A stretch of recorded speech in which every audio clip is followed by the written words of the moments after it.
Welcome back, the Educated Homebuyer Live. Our goal here is to help you buy right, borrow smart, and build wealth through real estate ownership and financing. My name is Jeb Smith. I'll be your tour guide. And this is Josh Lewis. No, guys, not gays. Guys, they're welcome to the show. They're welcome to, Jeb. There's a lot going on here. Clearly, my mind is in the gutter at the moment. We appreciate you guys being back. We've had a lot of news over the last week. A lot of it has to do with the Fed and increases and their balance sheet, which we are definitely going to dive into tonight. I'm missing facial hair, which many of you guys are probably going to comment. It fell out just accidentally one morning. It was gone. Nothing I could do about it. But here we are. Josh, welcome to the show. Yeah. What's the old Chinese curse? May you live in interesting times. Every day we get to wake up and see what interesting times we have today. So this week's been fun. Yesterday, kind of got blindsided by some comments from Fed Vice Chairman Lael Brainerd.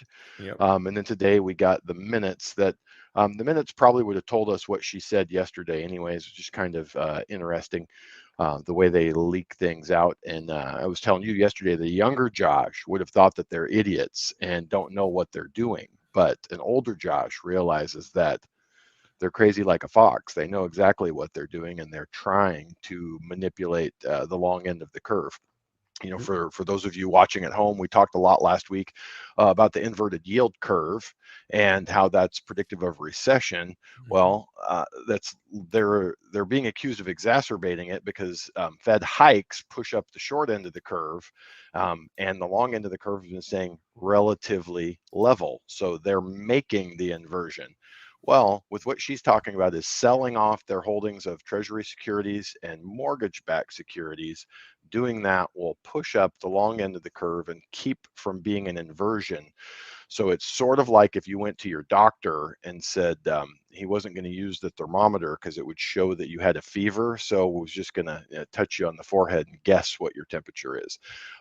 The underlying causes of the inversion are still going to be there, whether the yield curve actually remains inverted or not. But definitely appears as though the Fed is willing and able to clear out a chunk of their Treasury holdings and mortgage-backed securities, which is going to continue to put pressure on interest rates.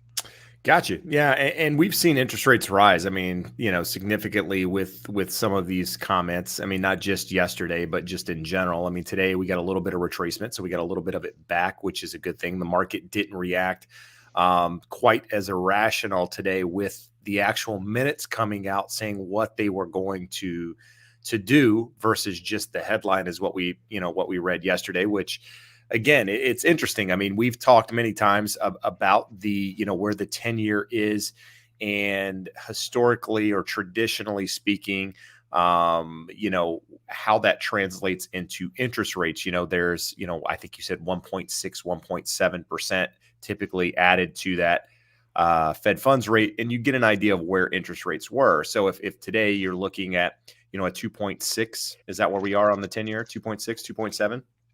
Yep. Yeah, so we'd be looking at a rate somewhere around 4.3, but instead we're at 5%. So we're going to dive into all of this stuff in a little bit more detail and make some sense of it for you. For those of you guys who are new, there is a podcast form of this episode. It'll go out on Friday. So we're taking this stream, turning it into a podcast along with a lot of additional information. Many of you guys have reached out, given us positive comments. So thank you for that. But it's the Educated Homebuyer. You can search it on essentially any platform. But the majority of the episodes out there are not this live. They are detailed conversations about a specific topic. This past week, we talked about interest rates in detail. Next week, we're actually talking about writing offers, how to make better offers, how to write better offers in this environment. So that'll come out every Tuesday, and then every Friday is the live. So if you don't want to stay and want to listen to that, you can do that. So that is the house cleaning items out of the way. Josh, let's talk about inventory for a moment, right? So the big headline, if you will, is that market demand is essentially going to stall because interest rates are high. At the moment, we haven't seen it. Again, it's been a very short period of time, so I'm not, forecasting what, this isn't my forecast for 2 months for now, but at the moment, demand is still very strong. A lot of multiple offer situations, a lot of people still overbidding. Inventory locally here, Orange County, 1,485 homes as of today, which is essentially, I think, less than we were this time last week, but about the same. Hasn't really moved one way or the other.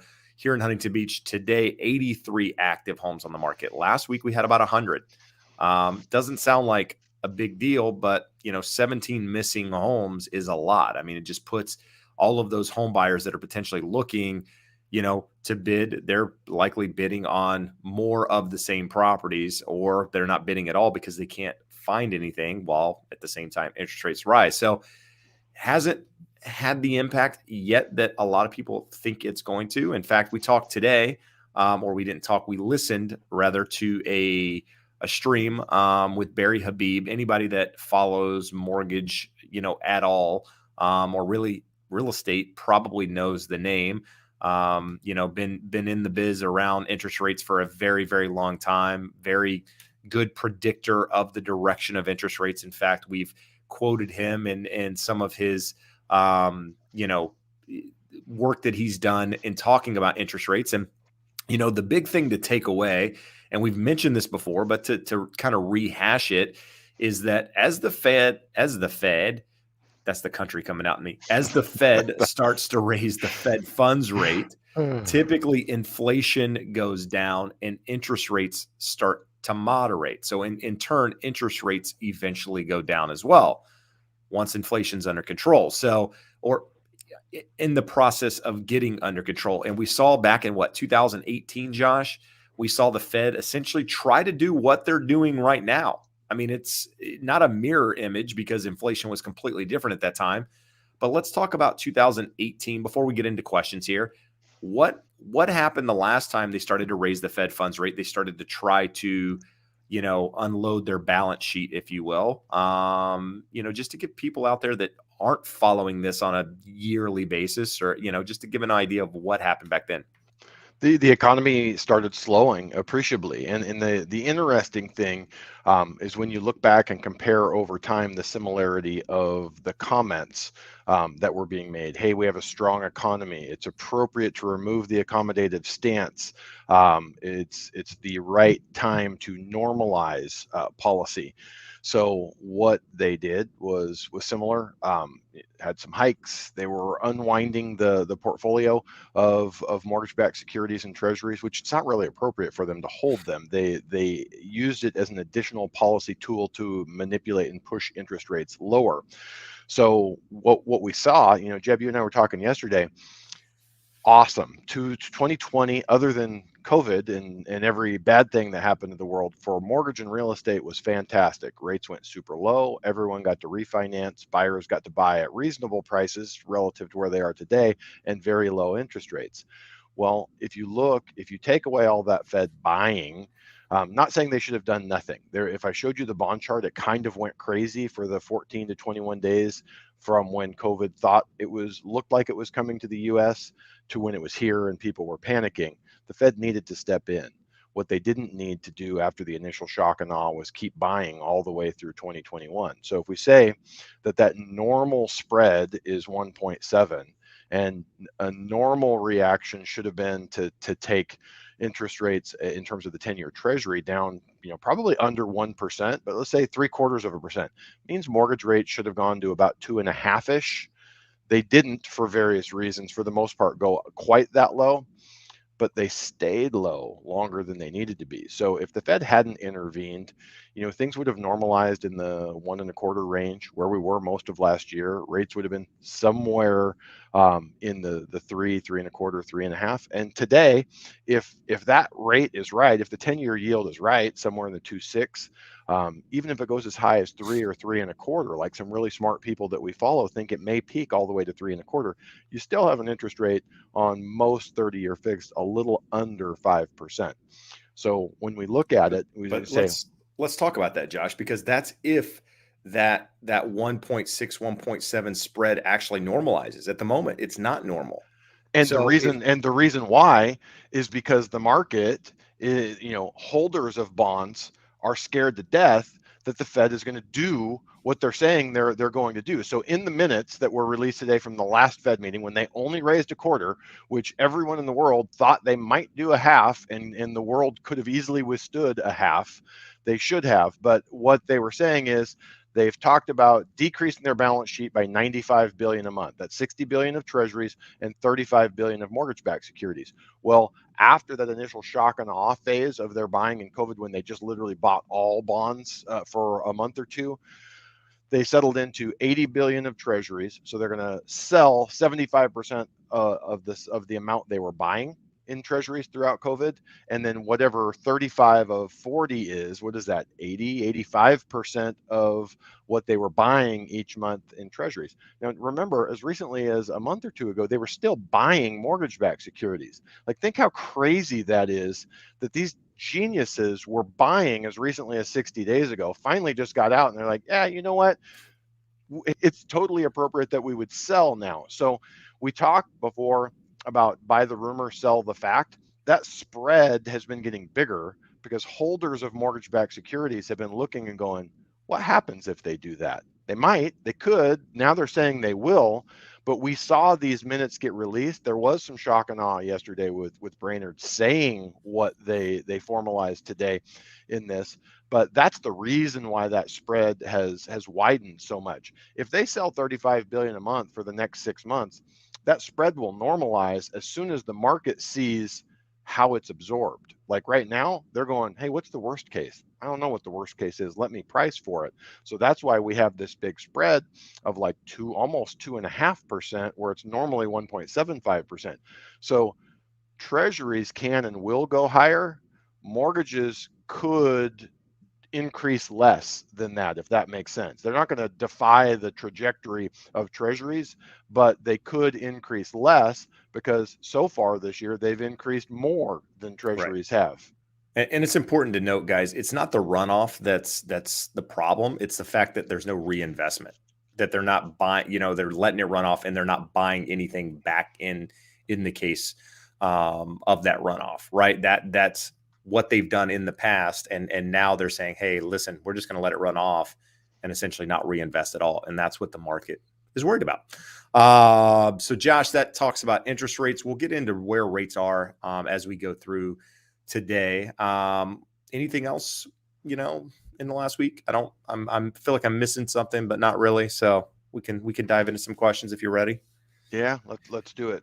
That's the majority of what we've been talking through and reading, and there's going to be a lot of questions on around it and around it. So let's just discuss it. All right. I wanted to touch on some more stuff that Barry said too, but we can kind of weave it in here as we go through. All right. So again, you got people asking, should we wait? Should we buy? It's a difficult question to answer. We get this every single week. Here's the thing. I feel, again, personal feelings, the market's not going to change quite as much as people want to see it change. And what I mean by that is, are you likely to see demand slow? Yes. It's likely to tail off some for sure because of affordability, because of, rising rates, just factors in general, people getting burnt out on the market. That's going to happen. I don't think you're going to see the increases in supply that some people want to see because of where rates are. And so with that, I don't, the market has been irrational, for the last year, 2 years, Josh. I mean, can we say that it's been fair when you see 18% appreciation almost year over year? I mean, it wasn't exactly that, but high double digit appreciation 2 years in a row, not good. Not sustainable. We need a slowdown. And even the worst predictors out there in the market at the moment, the CoreLogics of the world, those guys are expecting 5% in 2023. So if you're a buyer, if you think you're going to be buying a home this year or next year, and you think even if appreciation goes to 5%, you're still going to be paying more for that home down the road. And many people think rates are going to go up. Now, we've talked about rates here and predictions and all that stuff. And at the moment, who knows? But if rates do rise and you see appreciation go up, you're going to be paying more money for that home. Even if home prices don't go up and rates go up, you're still going to be paying more money for that home. So we talk about it all the time, longer term time horizon. If you have time on your side, you can withstand bumps, pullbacks, whatever it is in the market. Not saying that's going to happen. It's just that's what it allows you to absorb, if you will. So as long as you have that money in the bank, not stretching yourself, I think now is a good opportunity to buy a property, because I think if you do see a pullback at all in prices, buyer demand is going to be there. There are still a lot of people that want to buy homes.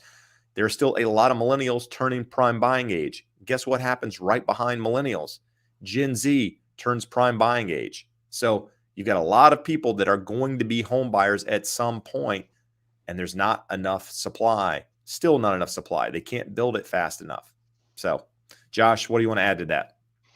It's the same question we get all the time. Same question every week, and Jennifer Lego, our moderator here, has been watched long enough. Is a smart girl and would have got to this on her own, but says, hey, it's better to buy when it is right for you. There's nothing telling me in the current market that someone whose life stage is correct, they're settled in their relationships, they're settled in their job, they have good credit, they've saved some money, and they want to own a home and be somewhere for the next 5 to 7 years. There's no reason not to buy. But think about that. What did we just name off? Like 5 different qualifiers? Like, if you're not sure of what your relationship is, either it could be breaking up, or you could be entering into a new one that might change things, make you move somewhere else, having a kid, any number of things could impact. What I wish we could get was the slide from the Habib's thing today that showed Diana Olick from CNBC. So she's the housing expert on CNBC. He goes back. Hold my beer, Jeb. I got it. Do you? You're going to pull it up? Yep. So this is what happens when you watch the news, so to speak, or the people out there that don't have boots on the ground, that are merely reading headlines nonstop.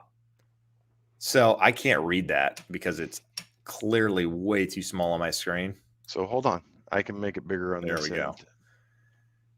So basically, these are her comments going back from, I thought it started earlier than 2015, but from 2015. So she starts by saying there's a housing bubble, larger than 06. 16, she comes out, we're in a housing bubble. 17, home ownership doesn't build wealth. 18, it's better to rent than to buy in today's housing market. 19, the housing market is about to shift in a bad way.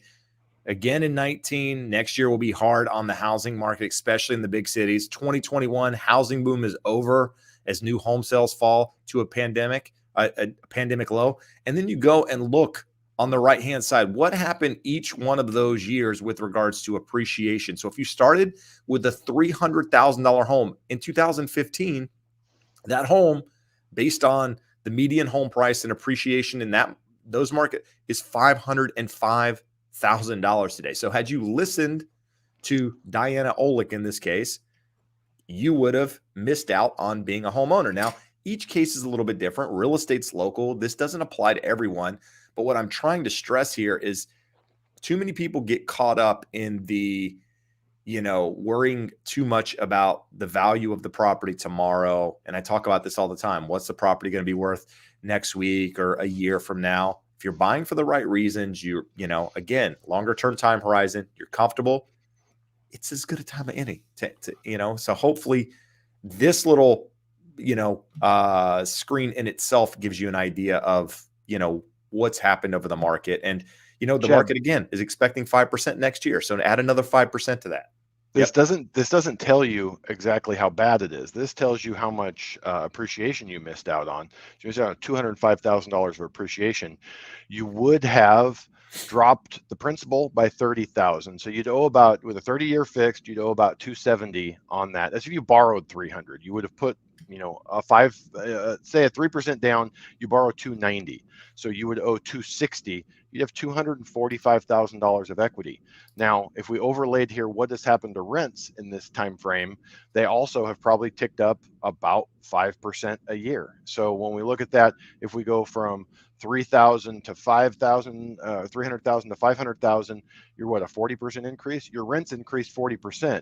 Your mortgage didn't. In fact, somewhere here around 2020, you would have refinanced that 375, 3.5 rate for a 275 rate, and your payment would have actually decreased. So when we talk about these things, it's anyone that tells you it's always a great time to buy today. Today is the right time to buy. Bullshit. It's not always the right time, but there's no red flags telling us that now is the wrong time. So if all those other dominoes line up, other things being equal, you want to get these factors in your favor as soon as possible. You know, Jeb, we're already here. We can look at a couple of these other charts here and show. We talk a lot about the different generations, and we talk about millennials. We're here in this year, so we have 2 more years before we get to peak millennials turning 33. And if you look back to 2006, this was where we hit peak Gen X, and they fell off a cliff. This is 2004, 2005, 2006. And the chart I've been looking for, and Barry, being the genius that he is, had this one. So this is household growth. Yep. So they're decreasing right as home completions were shooting through the roof. Yep. And now we have the exact opposite. Even with increasing home completions, we have more household growth than we have go back to the chart before, because I think it's important to note what you just said there. So if you see, what is it, where was it the largest drop since 1946? It was right here, right? So if you see Josh's little cursor on the screen right there, those home buyers, those people born that year, would have essentially been prime buying age about the time of the last crash, right? So when Josh goes to the next chart, you see that drop off, right? It translates right into 05, 06. The blue is those buyers coming into the market as prime buying age. The yellow, as you can see, are home builders building property. So way more homes built than people actually becoming prime buying age. Now you have the opposite. Now, many of you probably understood that the first time Josh said it, but I think it's just, when you're going back and forth on that graph, it's important to know what you're looking at. So again, it's not the complete answer. It's just a piece of the puzzle, right? The puzzle has a lot of pieces here, guys, just a piece of it. And so if you go back here and look at this, I don't expect 11, 18, and it's looking like year over year, the last numbers from CoreLogic, which are, their projections are terrible. Their data is really good. It's a paired sales analysis. Anytime someone tells you about median home prices are flawed on the way up and on the way down. Yeah. An analysis like Case-Shiller does is they look at the same homes selling over time and how those change. So same bed and bath count, same lot, same neighborhoods, and they're saying 20%.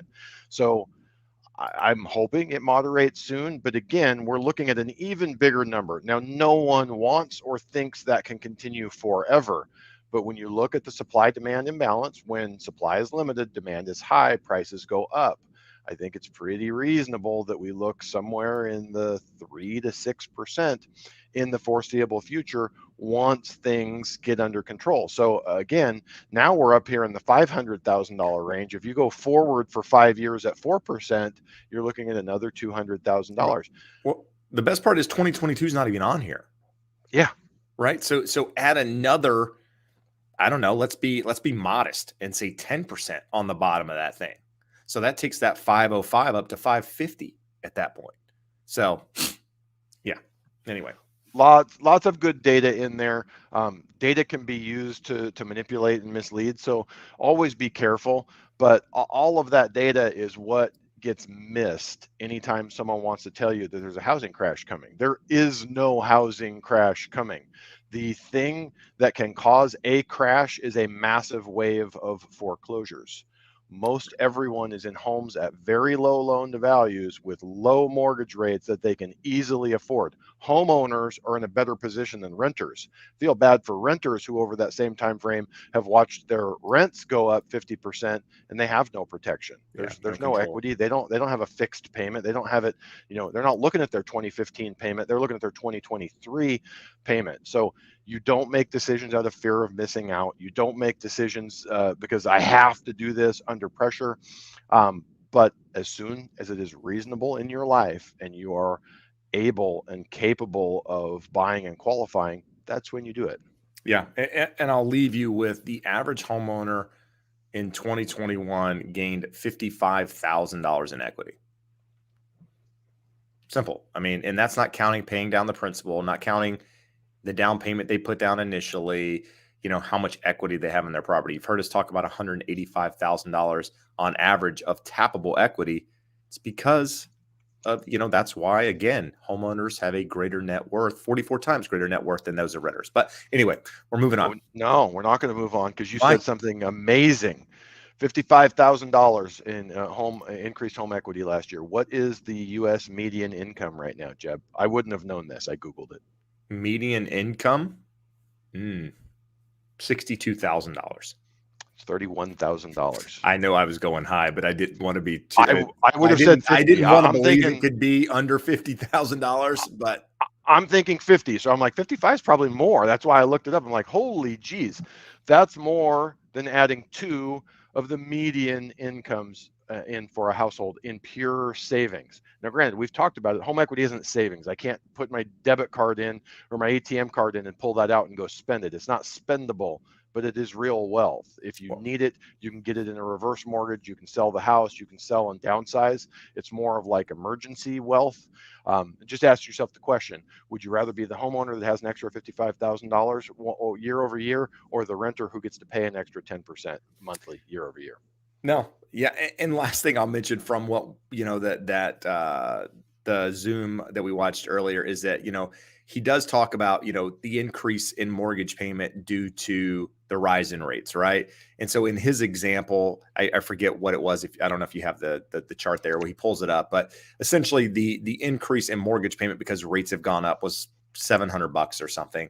But then he also talked about wage growth during that last year as well, being like 11.7% or some exact number, which meant, the homeowner who is buying that property increase their wealth by, or their monthly income by $1,000. So they were actually, even though their mortgage payment is significantly more now, that the rise in wages actually kind of counterbalances it. And granted, we know gas has gone up, we know inflation, we know everything has gone up. So it's not a true measure, but it's not also, exactly $700 more expensive than it was either because of those bumps in income. But nevertheless, let's talk about some other stuff here. We got an interesting one here, Jeb. Big G. It's not necessarily that big of a B in his little thing there, but it's big G.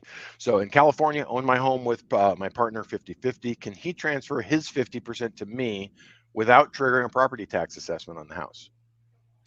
The answer, so since you're on title, it depends on if you have anything on there that states the current ownership of that partnership. Now, sometimes escrows. Now, Josh, you can correct me if I'm wrong on this. I'm really kind of winging this question here, but I think this is how it works. Anytime you're a not community property, but if you're like joint tenants or something, I think you have to declare the amount that you owe or that you own as part of that ownership. So in that case, if there is a transfer, I believe it could trigger the reassessment. Now, if it were community property or something like that, where you own it together, there is no declaration as to the percentage owned or what have you. I think if it gets transferred, then there is no trigger at that point. For those of you playing along at home, remember this is California. California is goofy. If you're in any of the other 49 states, ignore what we're talking about. So certain transfers are excluded from reassessment. So the answer here is maybe. What is the relationship? A spouse? Absolutely, we can remove a spouse. Is it your grandfather? You have a parent to child and a grandparent to child exclusion. So there's any number of exclusions. So I'm thinking partner is partner, but maybe I'm And if I'm reading that's into that. if Jeb and I are business partners and we go buy a property and he deeds his interest over to me, I'm going to get reassessed on that half of the property. My half, I'm not getting reassessed on. So the fun part about this is you cannot get a straight answer out of anyone. If you talk to a real estate attorney, they're going to tell you, well, it's kind of a little bit of a gray area. Here's how it should go. Call the assessor's office. I can't give you legal advice. Look at the preliminary change of ownership report in your county. You can download it from the assessor's website, see all of the exclusions, and see if you think any of them apply. If none of the exclusions apply, you're most likely going to get reassessed on the half that you do not currently own. And let me tell you, most counties are aggressive in this because they want their money. I transferred my property out of my personal name into a trust, provided all the information they needed, and they still tried to reassess me until I had to basically file for a uh, whatever it is. What am I looking for, Josh? Like a hearing, and provide documentation to to them, and then they finally just said, "Okay, we get it, it's right." And so, had I not fought it or had I not known what I was doing, essentially could have got reassessed. And we're talking, I mean, there was a big change in from the time I bought that property to when I transferred into a trust. So the property taxes would have gone up significantly at that time. So I'm not sure how much help we provided there, Big G, but hopefully, talk to somebody, in one of those Literally offices. And go hopefully, to the assessor's office and download the preliminary change of ownership report. It's a 2-page document. The first page lists all of the exclusions and see if you think any apply to your relationship with your partner. And some of them are hard to understand, so you might need somebody to help you explain them to you. So anyhow, there was a question up here, Josh, that we skipped over initially. I'm going to go back to it real quick. It's kind of along the same lines of what we've talked about, but should sellers hold and rent versus sell if they can? So I don't know what the hold and rent means, like hold it and rent it out versus selling the property. I'm assuming if it's an investment property, if you can afford to keep the property and rent it out and it makes sense, absolutely. That's, to me, is always the right answer. I mean, I can't tell you how many clients I've had in my career. In fact, I can name one from last year where she was selling her property and buying another. I tried to talk her into keeping her property. She bought it back, and I helped her buy it in 2011, I think. And it was a foreclosure at the time. She got it really inexpensive. She'd paid down the mortgage, not really taking anything else out on it. And I said, listen, just rent it out.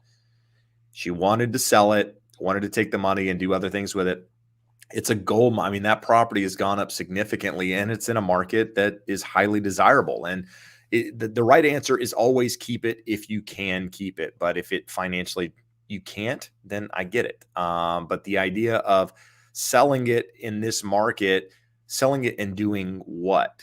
Right? I mean, that's what we always talk about. Are you going to sell it, or are you going to sit on the cash? If it's an investment property, you potentially have taxes on it if you haven't lived in it in your primary as your primary in 2 of the last 5 years. So if you are going to reinvest that money, can you find a property that you want to transfer it into? Can you meet the deadlines required to avoid potential tax consequences? All of these things are things you need to consider if you're going to pull the trigger and sell anything. There was just a quick one here, Jeb. There was a follow-up. Someone had mentioned that Big G should do a 1031 exchange. 1031 exchange is not an option. Unless you are buying the partner out and they are taking their proceeds and buying another property, you would still be buying their interest. The 1031 exchange protects them from taxation on the profits from their half. It doesn't do anything to protect you from reassessment. There you go. Logical thinker. For every 1% rise in mortgage rates, does it roughly result in a 10% reduction in the mortgage amount a person qualifies for, Josh? This would require some time with a spreadsheet. I would be shocked if it were that clean and neat of a calculation. Obviously, it does reduce the purchasing power. So the example that Barry used, Jeb, what was the what was the purchase price? Was he using the median at 385, or was he using, like, I thought he was using 500 as the purchase price? I don't remember. I What, I have it. I can go back through it, but I can't do it right now. in that instance, it was a $696 increase in the payment, and his hypothetical borrower made a little over $9,000 a month. So that's less than a 10% increase in the debt to income ratio. It's a 6-7% increase in the debt to income ratio. I don't think it would cut 10% off of your purchasing power. But it also comes down to what other debts that you have. So difficult one to answer. I don't think it's as clean as 10%, but I don't think 10% is a horrifically bad number either. It's probably somewhere in that ballpark.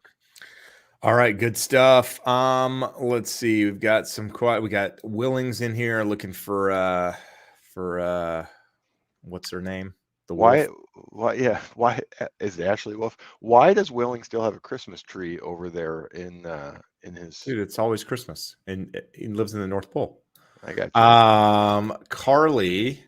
Carly says, if I have a 4% mortgage, is a refi not in my future? Josh, so you often talk about the 40-year downtrend in interest rates. Going back since 1982, we've seen rates rise and we've seen rates go back down. Thoughts on that trend line staying intact, if you will, in the current environment? I don't see how the trend line holds in the near term, just because if you look at the technicals on the 10-year Treasury, we don't have really any support here from 2.6 all the way to 3.25. Now, 3.25 was where we peaked in 2018, but again, that down channel that's coming down, this peak should have been lower than the last peak, and it's probably going to end up somewhat similar to that unless something really changes. Now, I remember in 2018, everyone was saying, nope, this is the end. Like, you can literally go back and search the headlines, RIP 20 or 40-year bond bull market, blah, blah, blah. We're going to start seeing them. If we haven't seen them already, look around, read the Wall Street Journal, Barron's, Fortune, Bloomberg, whatever you want. Someone's writing the article as we speak. So the question becomes, has something underlying everything changed? No, we're just exiting a really weird period where the low was exceptionally low based off of government manipulation. Unwinding that is going to push the high higher than it otherwise would be. And I would be stunned. Normally, the yield curve inversion that we discussed last week precedes the onset of recession by about 16 months. That's an average over the last 30 or 40 years, but it's been decreasing. So my expectation would be by the end of this year, there's a high likelihood of being in recession. At that point, the Fed puts all these plans on hold. The plans sound great right now. You can say how strong the economy is, right, and how they can withstand selling mortgage bonds and increasing rates. Well, they waited too damn long and were too accommodative. They're going to get too tight. They're going to force us into recession, and the same thing that happened in 2018. So people, I had to quote someone today. It was literally, and this is not a terribly qualified borrower. He makes really good money. Credit score wasn't what we had hoped for. Down payment wasn't huge, and it was a high balance loan. The rate was 5.99% with a point. The best rate on my rate sheet was 5.99 with him paying a point. So when you look at that, he's going to have an opportunity to refinance. Yours at 4, I would bet we'll have an opportunity to refinance. Do I think that's later this year? Do I think it's next year? I'm not that aggressive in my bet, but if we flash forward sometime in the 3 to 5 year window, and I'm not saying it's going to take that long, but somewhere in the next 3 to 5 years, we're going to have an opportunity for the people at 4% and above to refinance. Now, the people that are at 3.25, 3.5, that might be your interest rate for the rest of your life. I'm not betting that it is, but it could be. Good stuff. Jose has a question here. Is it a good strategy to make double your mortgage payment on the very first payment of a 30-year mortgage? Does that knock off 2 years off your mortgage? No. If you make one extra payment a year, or you do bi-weekly payments rather, which equates to one additional payment a year. So you got to do that, every year for 30 years, takes your mortgage, I think, from 30 years down to 26, Josh, something like that. 4 years, 5, yeah, somewhere in there. Yeah. So you got to make one extra payment every year for basically 30 years or 24, or whatever the number is. It takes 4 years off your mortgage. So making it one time isn't going to do very little. It's might knock a month off or Because what have think you. about why it happens, Jeb. That Yep. first on a $500,000 mortgage at 4%, that first payment is about $700-800 at the most goes to principal. Right. So it's like getting a $700,000 or $800,000 smaller loan, but continuing to make that higher payment. If we ran the numbers, it's probably 1, maybe 2 months max that it would cut off of the life of the loan. There you go. Jay Homeboy, how much does baby bonding leave affect my ability to buy a house? I'm an employee at a company that supplements what the state pays to make sure I continue 100% of my base salary during my leave. Josh, I go home a couple weeks, months, whatever. Does it affect my ability to qualify? It should not. It can. So who should it not impact? If you're a salary, if you're an hourly employee and you're 40 hours a week, even if you get fairly consistent overtime, so variable income can be impacted by this. So let's say you have a $50,000 base and you make $50,000 a year commission, you take 6 months off to bond with your child. Well, we don't know what your commissions look like in the last 6 months. And you could say, well, commissions should be the same. They should be consistent. Well, imagine you sell mortgages. Are most mortgage guys making the same commissions now as they were 6 months ago with lower interest rates? No, they're not. So that can present a problem for an underwriter. If it's overtime and the overtime has been really consistent prior to that, and the employer says, hey, they work 8 to 10 hours a week of overtime, no problem. But for anyone who has a stable, non-variable income, that time is not going to impact you at all. We are probably going to need to get something in writing from the employer, a verification of employment documenting the leave date and the time off and when you started back, so we can sort of exclude that from the numbers and see why your W-2 was a little bit low last year, year-to-date pay stub is a little bit low, but it can all be explained. All right, good stuff. I'm going to take this question serious and just let you answer part of it here, Josh. Mr. Willing is doing LO training. So the question is, can you lead a healthy life in this field? So if you had to be a mortgage broker again, is that the path you would choose based on what you know now? I'll preface it by saying there are things about my job that I love. I like coming here and doing this. I like educating people on how it works and how to get the leverage of owning real estate in your favor to help you build financial security over a life. But the actual day-to-day of this job is awful. It's awful. There's no two ways about it. So not only that, and then you have the boom and bust cycle. I didn't need my income to be as good as it was in 20 or 21.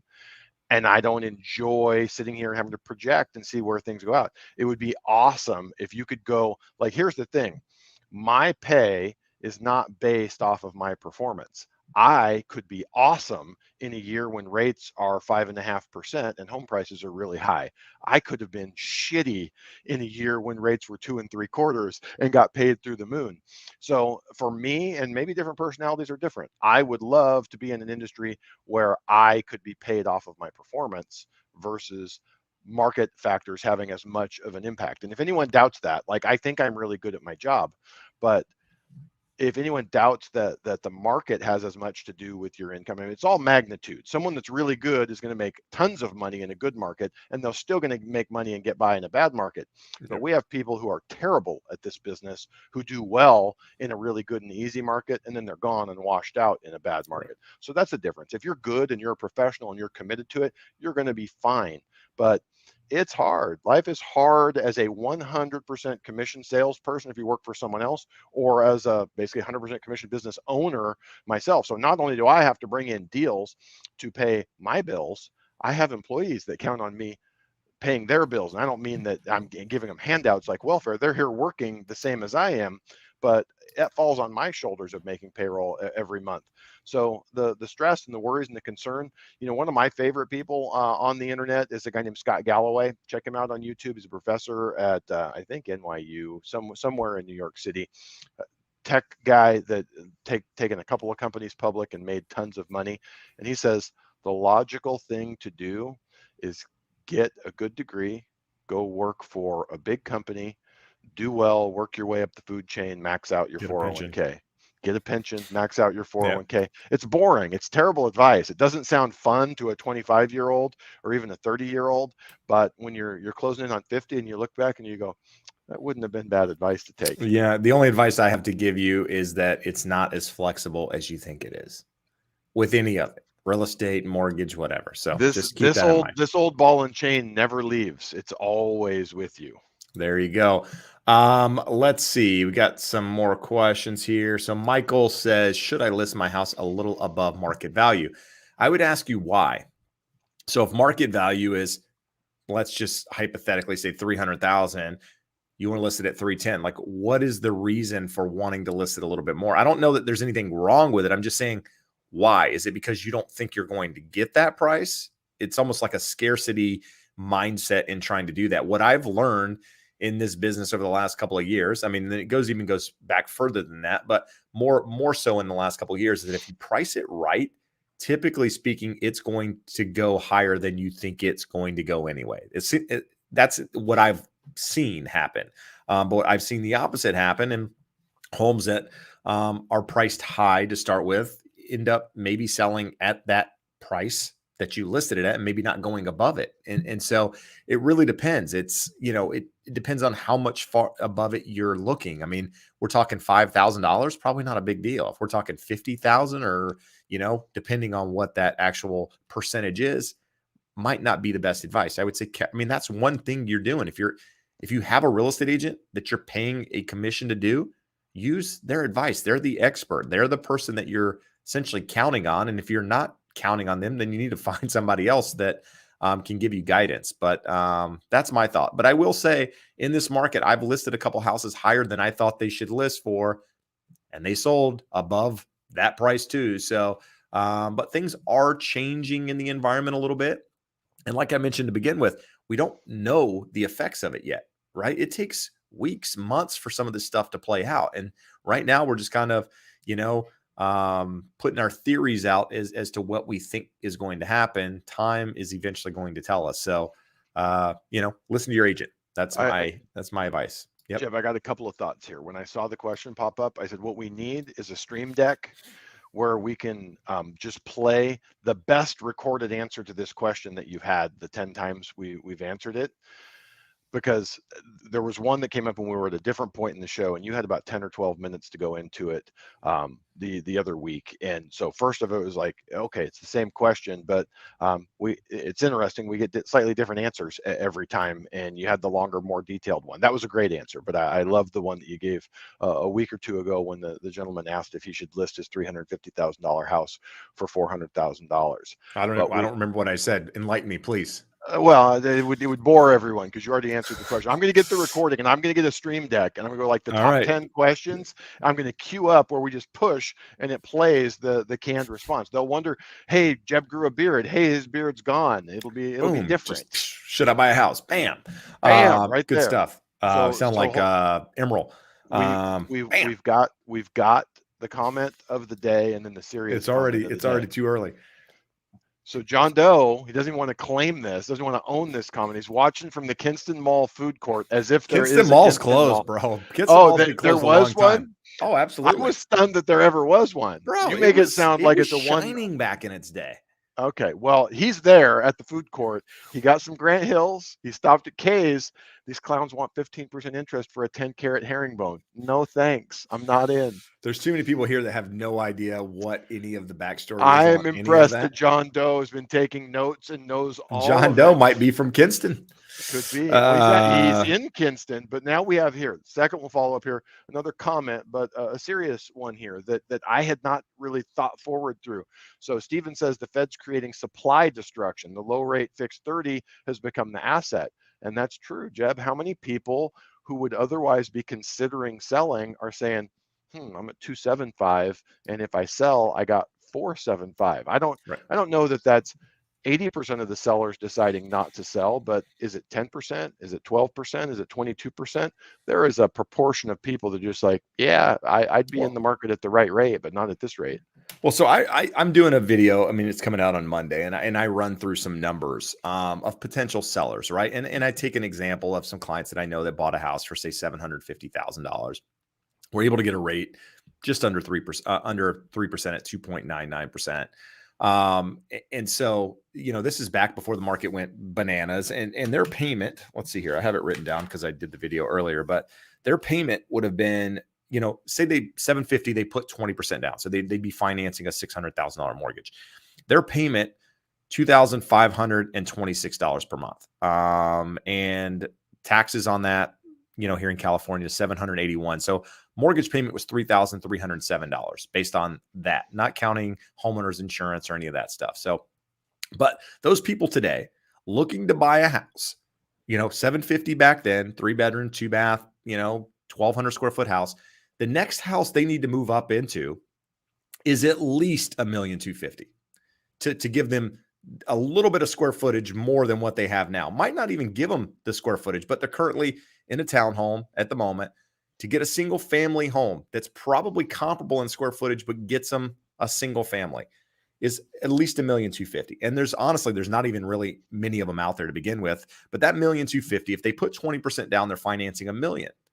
Today's rates, or the rates that I used in this video, was based off a 4.8 rate. That payment today, $5,246. Their property taxes also went up, almost doubled to $1,302. Total mortgage payment, $6,548. That's a 98% increase in their current payment. How many people are just going to say, you know what, square footage, I don't know that I really need it. Why don't I just stay put where I am now?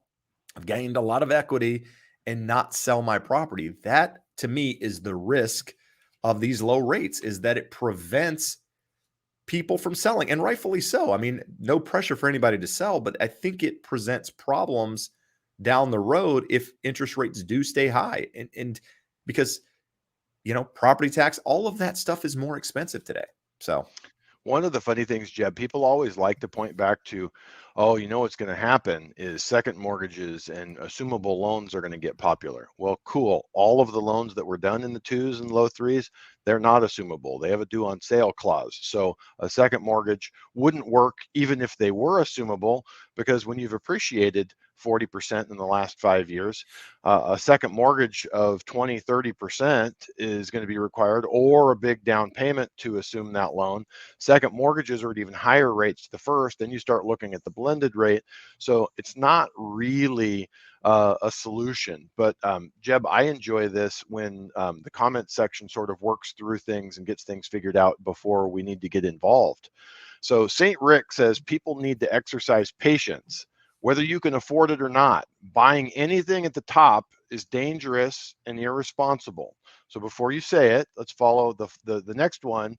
Michael King comes in with, selling at the top is responsible and safe. And thankfully, Teresa Peterson comes in with another comment, says, if you can predict the top, you should be living the good life on an island right now. We can go back and pull up the slide. Diana Olick is paid money by CNBC to be a housing expert, and for the last 7 years has been predicting a top and would have cost anyone 40% appreciation. So I don't believe that St. Rick spends as much time analyzing the market as Diana Olick. So there's a sentiment here that is not wrong. We talk about this. Is there a flashing or shining green light saying everyone jump into housing right now? Absolutely not. no, There's absolutely not a red light saying it's dangerous and irresponsible. It's a yellow light saying, if the time is right for you, be prudent and be cautious. But there's reams of data saying that we're not at a top. We certainly shouldn't expect appreciation going forward to be like we've seen the last 3 years, but we can, for many reasons, expect appreciation similar to the average of the last 63 years, which is 4.2%. So the thing, we talk about what's safe. Yeah, you know what? It would be safe for me to never leave my house. I wouldn't get in a car accident. I wouldn't get sick. It would be safe for me to have never gone on a date, never fallen in love, never risked that's probably the heartbreak. best comment you've ever made. That would be safe for a lot of people. Safe for the ladies. It would have been safe for the ladies. But you can be safe in a lot of ways and miss out on a lot of things. So definitely is the time to be prudent. Don't take anyone's advice saying, hey, jump in, you have to get a house. And don't do it because, you have a parent or a spouse saying, we have to do it or we're never going to be able to do it again. It has to be the right time for you, and you have to do it in a prudent way. And I think most of you over here are here trying to educate yourselves. And Right. it So doesn't, you that can make doesn't the mean, decision. but it doesn't mean just listen to Jeb and I. Watch a No, no, couple no, of other no. channels. Get other data. Get everyone's opinions. I can't stress enough of what you just said. I mean, Josh and I's goal here is not to get you to buy a house. We don't benefit. Like, let's be honest. Like, there's people watching from probably 50 different states here. We don't benefit from you buying a house in any way. You're the one, we're here to provide education. You do with it what you want. And hopefully we provide some guidance and you can make great decisions based off of it. And whether you decide to buy now, buy later, not buy at all, sell, whatever it is, just hopefully we provided enough information here to help, inform you enough to make that decision. That's all it's about, right? The podcast as well, same thing, which is going to lead me into me asking you to hit a thumbs up if you find any value here. There's 282 people and 64 likes. So if you find any value at all, hit the thumbs up. Again, it does help algorithms and helps us. And again, house cleaning item. I didn't mention this at the beginning. Next week, no show next week. I will be in Cabo San Lucas for spring break. Who thought? I thought spring break was over once I graduated college. No. If you have kids, your kids have spring break and you get to celebrate spring break with them. It's fantastic. I'm going to hijack the show and show Mr. Beast videos for 2 hours. That's fantastic. You should see if he'll come on.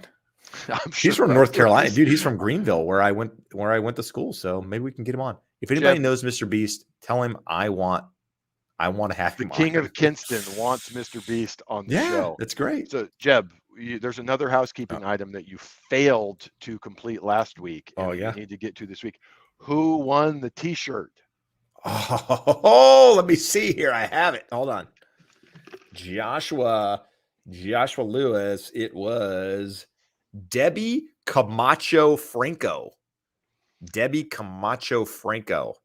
And I have dropped the ball. I have not reached out to her to ask her size. I assume that's a she. And you probably want to find out where she'd like it sent. I do. I need to do that. And I need to send Jennifer's out as well. So there is a t-shirt coming to you guys. Sorry about that. Things get busy over here. Anyhow, let's see what we got here. We've got some more comments. Let's see. I mean, there's a lot of comments, not questions. Josh, here we go. Here's one. I don't even know if you know the answer to this. Can you get a construction loan to build on land already purchased with a different loan? What if the land is family land and the existing land loan is not in your name? So in theory, can you get a loan to build a house on land that's not in your name, Josh? All giant no's. So the land would need to be in your name. If there's already a loan against it, if you transfer ownership of the land, it most likely triggers the due on sale clause in that loan, which would mean that loan would need to be paid off. If the loan is in someone else's name, a lender most likely would not give you a construction loan in a second position against on a property already secured by an underlying land loan. They might make a new loan paying that loan off, but it sounds like this is just a portion of a parcel that is secured by that larger property. So there's options and opportunities to make it work, but generally not in a second position. I wouldn't say there's no lender out there that would make a construction loan in a second position, depending on the equity in the land, the cost of the home. The land is absolutely going to need to get in your name. If there's a loan on that land in someone else's name, that's going to be problematic unless you split the land and that lender releases that portion of the land from the lease. So you have a really complicated situation, and it's going to be difficult, if not impossible, to accomplish. I'm going to click on this. I'm about to sneeze, so I'll let you read it. Rianu Keeves, my favorite username, says, if my cousin helps with getting approved to a home loan, how can I remove them eventually, or is it possible to buy them off? You can never remove them from that loan. You can replace that loan with a new loan that they are no longer on.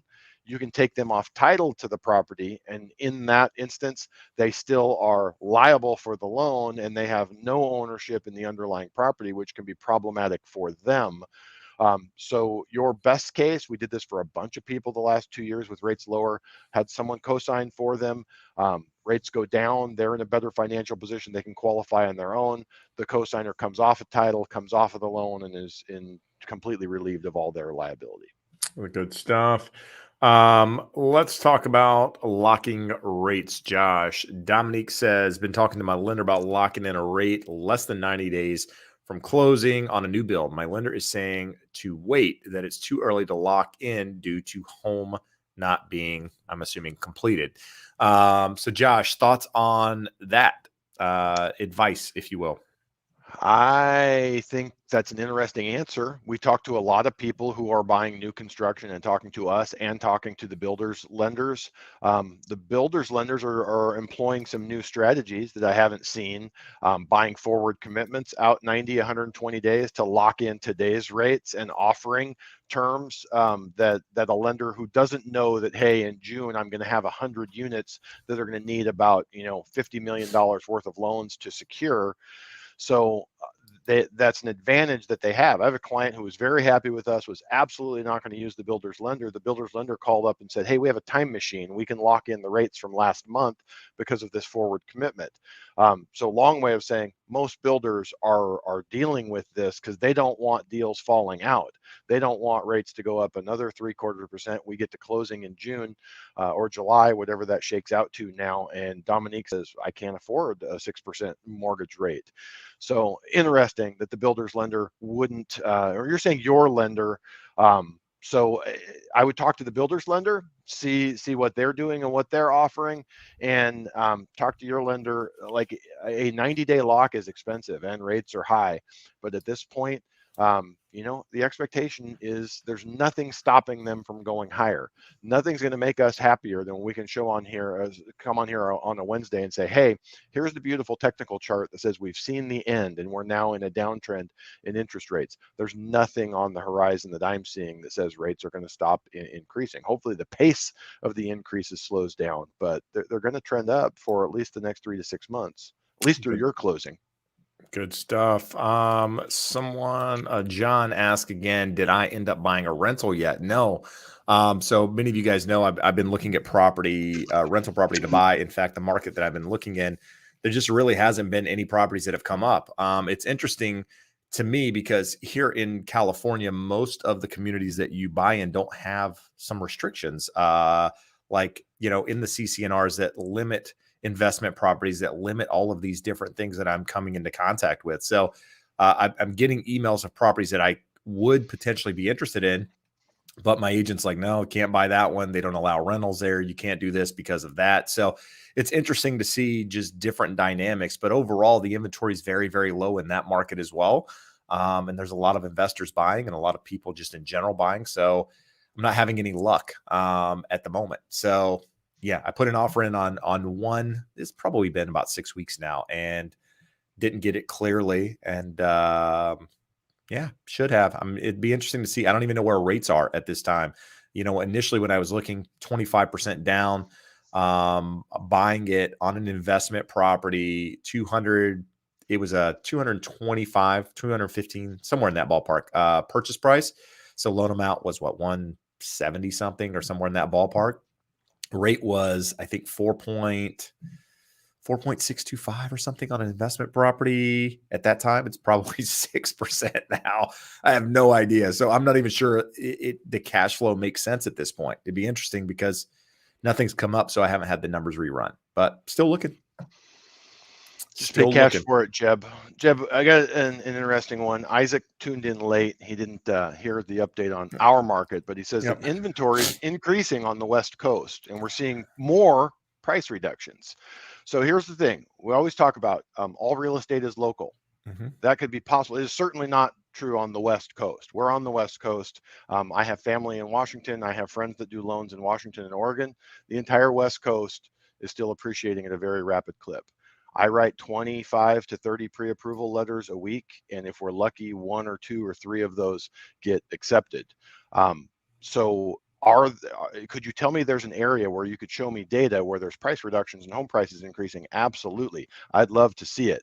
But it's not credible to say the West Coast when we do loans all through California, and where I look at all on the West Coast, home prices are still continuing to go up. I haven't seen more than the random price reduction. I did see one the other week where someone came on the market at $1.8 million, and I'm like, that's aggressive, and they're down to $1.7 million and still haven't sold. So do price reductions happen? Sort of goes back to that discussion of, did they price it right to begin with? Anything that comes on the market in our market, and when I say our market, from San Diego to Ventura, include the Bay Area, include Sacramento, include the Central Valley, your multiple bidding situation. Multiple bidding situation, for not sure. price reductions. But I think, I mean, it's important to know, can you see some price reductions in a market that is appreciating, that people are making multiple offers? The answer is yes, absolutely you can. I mean, it goes back to what we discussed earlier. How do you price that property to begin with? There's a ton of egregious sellers at the moment that think they have the best house in the world, and they're just going to price it at some crazy number and see if the market can bear it. I mean, hell, I have a friend that's a real estate agent. I sold a property in Irvine in the same community as he did for 1-1. His property, the only difference in his property was detached versus being attached in the same community. There was a couple of them that are detached. His is single level too. That's important to know. So single level, detached. His was actually less square footage than mine. And I think he priced it at $1.4 million something. I sold it $1.1 million. Hold on. Let me back up. I listed at $850, sold at 1-1. We had a conversation. He goes on the market at 1.4, I think, somewhere in that ballpark. He ends up accepting somewhere between $1.350 and $1.375, somewhere in that ballpark. But it took about a month to even get that offer, and it ends up being a cash offer. So he was overpriced in my eyes. I think he reduced the price a little bit, but either way, he ended up accepting less than what he originally had it on the market for, because he had a big number. But he knew he had a big number, and he was just testing the market. He said, hey, if it sells, great. If it doesn't, I don't really care. And there you go. So, there was somebody in here last week, Josh mentioned that I kind of addressed a similar answer to a question earlier when I don't remember the number, but they said their house was worth like 350 and they wanted to price it at like 500,000 was more or less what happened. And are you going to have people do that? Sure. Absolutely. You will have people do it, but it's not the norm, right? Those are one-offs. And when you have that, you're going to see price reductions on those homes. I mean, I look at the market here every single day in my market, and there are properties that sit a little bit longer, properties that do see price reductions. The question is, what percentage of the list price is it being reduced, and how much was it overpriced to start with? Those are things that are very hard to come up with the right answer if you don't know it day in and day out. I mean, I have people all the time saying, hey, listen, I saw this property just come on the market at $1 million. Zillow is telling me it's worth $1.1 million. Is it underpriced, or is it, whatever? Stop. Zillow, Redfin, all those guys, don't use their numbers, at face value. There's more that goes into it than just looking at those numbers. So just keep that in mind. Sorry. And he actually follows up and says, I agree, there will not be a housing crash, but definitely prices are going down. Not won't go, will go down, are going down. So Isaac, if you have a market that you have data on, I would love to see it. I do not know of one. And if you ask anyone in here watching this who is in the market making offers right now, they would love to know where the market is. Yeah, let's buy some property. Are going down. Like, it's just, Jeb's looking at rental properties, and each one is coming up at a higher price than the last one, despite rates being higher.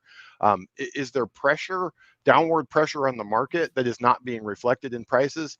There is, because I know with the people that I talk to on a daily basis, less of them qualify for the price of homes where they're at today. So a home that might have had 15 or 18 offers, maybe it has 10 offers today. It's still plenty to keep them going off the shelves quickly and at high prices, but it's certainly moderating. And if we see the trend continue, and then there's 3 offers, I mean, 3 offers we've talked about is still a competitive bidding situation. But if there's 3 other offers on the property, are you as likely to bid as aggressively if you know there's there's 10 and there was 10 on every other one that you bid on, you're not. So when we say the hope or expectation is that we fall into a 3 to 6% annual appreciation, that's what we're talking about. I mean, don't mistake anything we say in terms of analyzing the market as being hoping for the continued appreciation at the rates that we've seen. Right. I want things to normalize, and normalizing, a good way for things to normalize would be if we had 5 years of 0 to 3% appreciation where they just stayed level. No one's getting hurt, prices aren't dropping, but you're not seeing the prices pushed higher. But what are we talking about there? That's a perfectly balanced market where there's an equal amount of willing buyers and willing sellers, and they agree that, hey, kind of here's where the market's at. It just doesn't usually work that way. It overshoots on the high side, overshoots on the downside. So Jeb's talked about the Cromford report out in Arizona. We look at multiple reports in California, county by county, every county. And I mean, you have to start thinking, what are my biases? What am I looking for in the data? If you're looking at most markets in the United States of America and thinking that home prices are coming down, like, we all have biases. We would like to think that we don't. You know, one of the examples that I like to use, I saw a guy at a CrossFit certification. He gave a lecture on bias in programming. So if Jeb has a 500-pound bench press, he's probably going to be biased to programming bench presses all the time. If I love running marathons, I don't. I would be programming running in there all the time. So no one wants to admit that they have biases. If you don't own a home and you want to own a home and you would like prices to be lower and rates to be better, you're going to see negative things that don't exist. Again, if you have the data, I would love to see it. I don't think it exists. No, with that, I mean, it goes the same thing that if you believe in, I mean, that's why honestly, probably a lot of you guys are here is that we're, I wouldn't say hopeful is the right word. We're bullish on housing in general. So therefore, if you're a home buyer, you're likely here versus some of the other channels out there with doom and gloom. And that's okay, but just know the other side of it too. Like if you're watching the doom and gloom stuff, know the other side of the market. And if you're here, watch the other stuff and get what you want from that information and use it how you see fit. I think it's important to hear both sides of the argument, but know that, again, data is easily manipulated to point towards your biases, as we mentioned a moment ago. So get somebody that's out there actually selling property, hence myself, to give you what's happening with boots on the ground. I mean, I have a property I listed on the market today. Rates are up, right? We're at the highest point of rates in at least 3 years. It'll be interesting. I priced the property at what I thought it was worth in a market where comps are all over the place. So I'll be able to give you a really good indication of what the market's doing after this weekend, right? I mean, how many buyers are out there? How quickly did it go? What are buyers doing in this environment? These are all things that, again, I like to bring to you because it's what, it helps you as a buyer make the best decision for yourself. So we'll do that as we have more information on it. Jeb, here's a comment that's actually, there is a question, or at least something that I can answer behind it. Patrick makes a good point. Here's a gem: refinancing versus recasting. Mm-hmm. I get this question in an email probably twice a month, and especially now that rates are up. When rates are level or down, people just think, hey, I owe $400,000 on my house. I inherited $100,000 from my aunt that passed. I'd like to pay my mortgage down. And I want a lower payment. So if rates are the same, or better yet, even lower, you just refinance. You bring $100,000 in at closing, and you have a new lower interest rate and a much lower payment. When rates are higher right now, Aunt Pearl dies, leaves you $100,000. You're certainly not refinancing. So if you own, you come into a windfall, anything more than say $25,000, $30,000, the lender does not have to allow you to do a recast, but most of them will because they would like to keep the loan on their books. What does that recast mean? Well, yeah, that's what I was going to tell you. Let's say you're 2 years into a 30-year loan, so there's 28 years remaining, 28 years of 12 payments, and you owe $400,000. If you pay $300,000 or pay it down to $300,000, your monthly payment on a fixed rate loan, if you have a variable like a 5-1 or a 7-1, it would adjust to account for the new lower principal and pay it off over the remaining term. With a fixed rate loan, your payment is set in your original note. Right. So you have to reach out to your lender and ask them to approve a recast that says, what with your interest rate and the new $300,000 loan balance would or should your payment be to pay it off over the remaining term of the loan? Again, I don't know that I've ever had a client try to recast a loan and be told no, but it's not a guaranteed right in your loan documents, in your deed of trust, in your note. You do have to ask them, but it's becoming more and more common for those that do want to pay down their mortgage and want to lower their payment by doing so. Yeah, and these are really good in situations. Let's talk about this for a minute, because this is, if you have a position, or if you're in a position rather, where you're selling a property and buying another property, and you don't necessarily need the funds from your current home that you're selling to buy the next property. But the idea is that if it was sold, you would take that money and put it into the next property. You can go out and buy the next the property, the up leg, if you will. And when your home sells, take that equity, go to your lender and say, hey, listen, I want to recast the loan. Some lenders out there actually have a program that allow it to happen from the get-go. Take those funds and recast the loan. And that way you're not making it a contingent sell, so to speak, and getting your payment to adjust. So just some food for thought. You know, we have, just a follow-up one of the earlier questions. Nate pipes in and says he's heard 8% decrease in purchasing power for 1% increase in rates. And again, it sounds about right. 10 sounded a little high, but 8 doesn't sound wrong. Maybe we'll break out the spreadsheet and run the numbers for you guys next week. It seems like something you guys are interested Not in next seeing. week, bro. We're off next week. It's a 2 break weeks next from week. now. It's a break next week. Let's see what we got here. So Alina signed her loan docs today. So congrats to you, Alina. So got people asking, South Jersey Matt can't start looking till October, FHA only. Do I have a prayer? Yeah, I think so. I mean, again, I think you're going to see more supply. I just don't think you're going to see enough supply to change the entire dynamic of the housing market. I think more supply just means less appreciation. It doesn't mean a downward trend in house prices. And I think that's important to wrap your head around. You're going to have more options, more homes to choose from. Buyer demand is not going to be quite as strong, but buyer demand is not going to go away entirely. That's what you need to keep in the back of your mind. So yes, I think you have potential options. Then just, you got to kind of gauge the market at that time and see what your options are and see what properties available to you, at that time. Let's see, Josh, I had some, go ahead. Here's a good one. While you're looking for that one, I like this one because we don't really answer that's the one I was going to click on earlier. Yep. Yeah. So Anya says, how do mortgage brokers choose lending institutions? Do you have access to all? I do not have access to all of them. Being approved with every institution would be it would be a big task, just in terms of man hours of maintaining your documentation with them. Some of them have broker agreements that I'm not willing to sign. They have really egregious terms in there. But what we do have, for the most part, I probably have access to pricing for 95% of the lenders out there. So let's say there's a lender that I've never heard of. Jeb Loans is out there just offering amazing terms. I'm going to go, I wonder who these guys are. Is anyone else working with them, reaching out to my community? Are they good? Do they close on time? Are they easy to work with?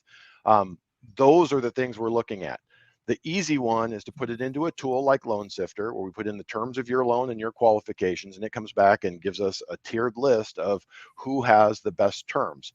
And it's not always consistent.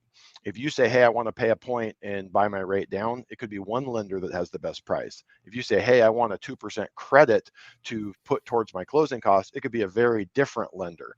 So we're looking at pricing, but at the same time, the lender with the best pricing in Loan Sifter on a day-to-day basis is almost always a lender I would never work with. The reason why they have that great pricing is they are awful to work with for me and for you. So they're trying to buy the market with lower interest rates. What do you got? You triggered something that I want to stress. I triggered you? Oh boy, did you? Not me. So I have a property at the moment that's in escrow. I had the buyer or the buyer came pre-qualified. So in this instance, representing the seller and the buyer came to me pre-approved. I said, hey, listen, run your scenario by Josh. She got pre-approved. Josh said, I can't match basically the interest rate that she was getting quoted. So Josh said, you got a good deal. Well, she ended up not using the lender that she had the pre-approval with and going with another lender. Let me just tell you about the experience that we've had. It has been less than desirable, to say the least.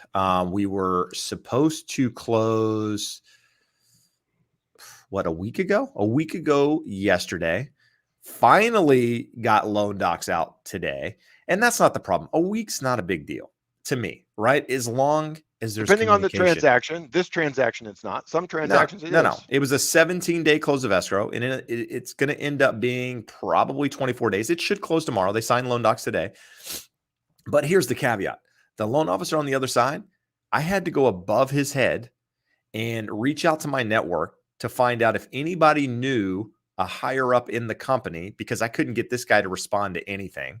So I was finally able to find one of my contacts that knew the branch manager at this company. This is a big company. They're nationwide. Fortunately, they did. And he got involved. And fortunately, because he was involved, I got communication, to say the least. And things started happening and what have you. And I am thankful for that person getting involved. But many people out there don't have those contacts. And I can tell you from the buyer was super frustrated. She's regretting her decision the whole time. She almost lost the property because Jeb, I told her when we spoke, we could have matched the rate. We would have made, like, by the time I paid my team and overhead and errors and omissions insurance on the file, we would have lost money doing it.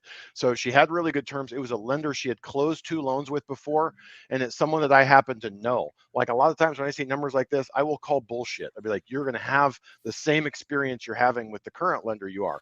So I called her back. And I went to give her the numbers and I go, hey, move forward with the guy you were talking to. Those are great terms. He's closed for you before.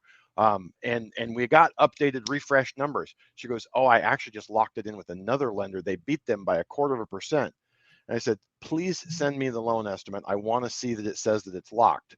It's a major reputable national lender. She has a loan estimate that says that it's locked. There's no way they can get out of honoring those terms to her because they're incredibly well qualified. So they qualify. So you look at it and you go, I don't know. That lender that you're talking to is known for having really high rates. So my concern was that they couldn't honor the rates. And you're saying chasing that 1/8 or 0.25% better that she got, which was better than an amazing rate that she already had, has been very stressful for all of you. She is. I know she's definitely lost sleep on this deal. I mean, we were very close to canceling the seller just because I couldn't get an answer I couldn't get the lender to convey to the client that she was actually approved. It was this mystery that everybody had to guess whether or not her loan was actually approved because we couldn't get the communication we needed. And the loan officer is new, right? So the gentleman that I ended up working with or is helping me out ended up telling me this guy's new, blah, blah. That's unfortunately what happened. And so this got me a long way of getting around to work with a pro, somebody that knows what they're doing, an expert. Because again, had I not been the listing agent and the buyer's agent, I can tell you 1000% I would have canned this deal. The only reason I didn't is because I was able to get involved and get to the bottom line. If I was just a listing agent on this, I wouldn't have taken the time to do all of that because I have backup offers. I would have just moved forward with the next offer. And you wouldn't They would have lost the property. You wouldn't have known the buyers in the way that you know them. She is super cool. They're really friendly. The fact that we had reviewed the file, she was getting the loan from someone. They're very well qualified and really cool people. So it was a unique situation in the way we had the view of everything, and then the way it unfolded was just nuts. But leads me back to work with pro. So if you need a lender, a realtor referral, I'll put a link on the screen. You can contact someone there. So again, it's important, but that's a real life example of what's happening right now that I think, feel like you could use. And the answer to Anya's question is, we're sorting by price and then searching for the best service, technology, programs among those that have the best price. There you go. Good stuff. Let's see. Can you talk about your experience using a HELOC for an investment property or any clients that have done this? So Josh, anything you want to add on home equity lines of credit? So one thing that's important before Josh gets into his 2 cents on home equity lines typically adjust with the Fed funds rate. So as the Fed funds rate adjusts, your home equity line payment or interest rate is going to adjust. So therefore, if you're expecting the Fed funds rate to take from a quarter to anywhere close to what they're predicting, 3%, 2.5%, anywhere in that home equity line is going to jump significantly over the next 6 months or so. Josh, yeah. I'll let you get your piece in now. And how does the rate work? So it's prime plus a margin, and a HELOC on your residence, depending on who you get it from, could be prime plus 0 all the way to prime plus 1, depending on your qualifications. Once we kick it over to an investment property, your best case is prime plus 1. You're probably prime plus 2 or 3%. So right now, no big deal. But when prime goes up 3% with those increases the Fed funds rate, you can have an 8, 9, 10% rate on that. It's not something that I would necessarily love to depend on. If you're going to carry a balance on it, not the greatest. I'd rather take a fixed rate second. The terms on the fixed rate second won't look that great today, but if we flash forward, 6, 12 months, it's probably going to be a lot lower than what that HELOC's going to adjust to. Good stuff. Let's see here.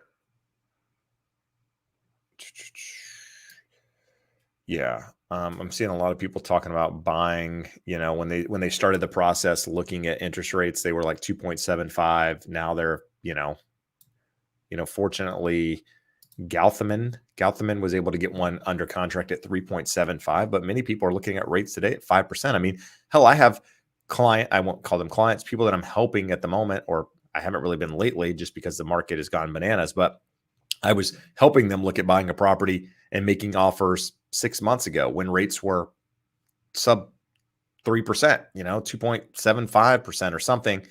That same buyer today is looking at 5%, Josh, and home prices are up. Hell, I mean, 10% since they started.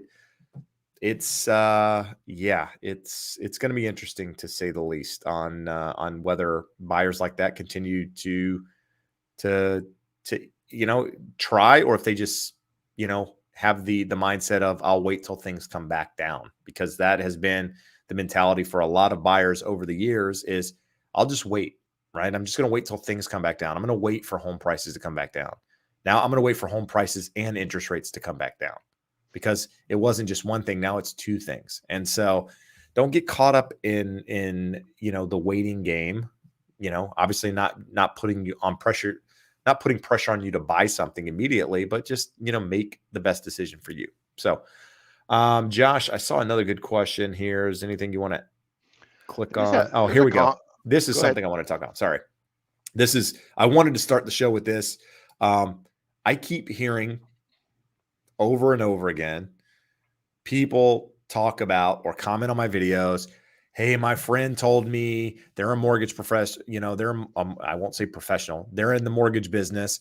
And they said all their loans they're doing are interest-only loans, interest-only ARMs at that. So let's take a minute here and talk about ARMs. What is an ARM loan to begin with?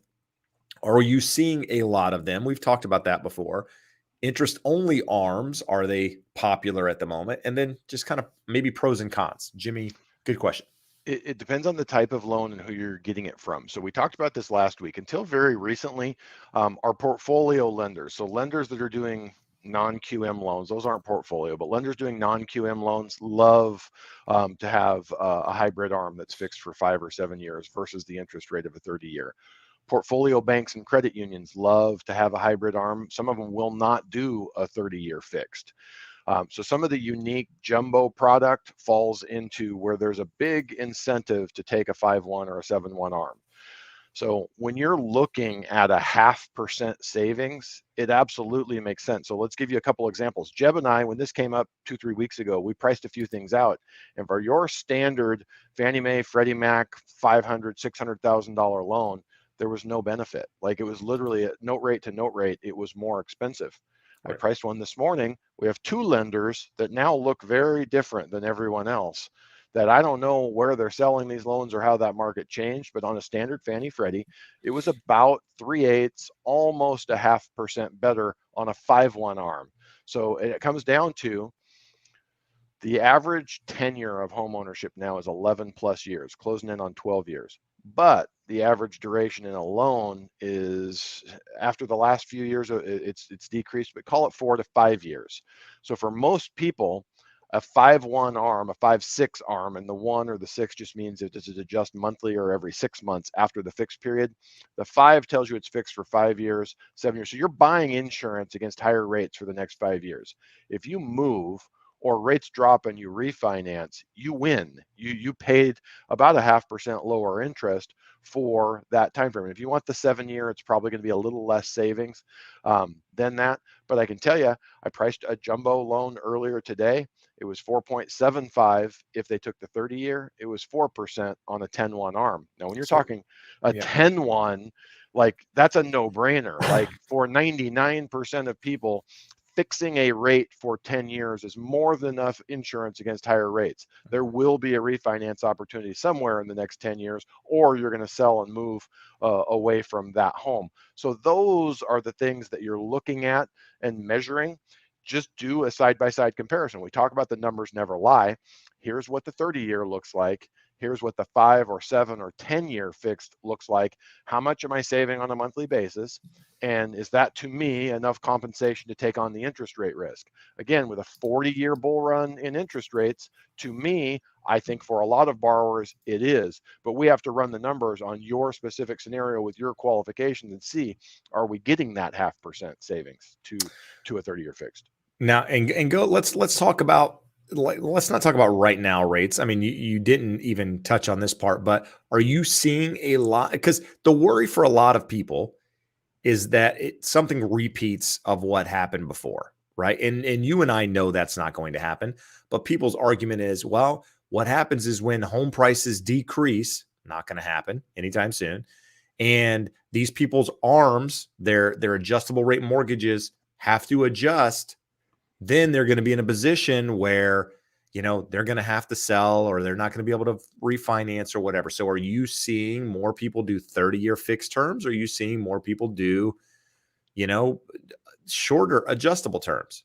The majority of clients are not comfortable with anything but a 30-year fixed. So a minority of clients can do the calculation. And it's funny, if you're a first-time buyer, the thought is, most people know your first home, it's not your dream home. You're not going to be there forever. So you can go, yeah, in my perfect world, I'm there for 6 or 7 years. And if you run the numbers, a 5/1 arm, the adjustments are capped. In most situations, you're going to guarantee that you have a lower cost of ownership out to at least 7, if not 8 or 9 years in a worst case scenario.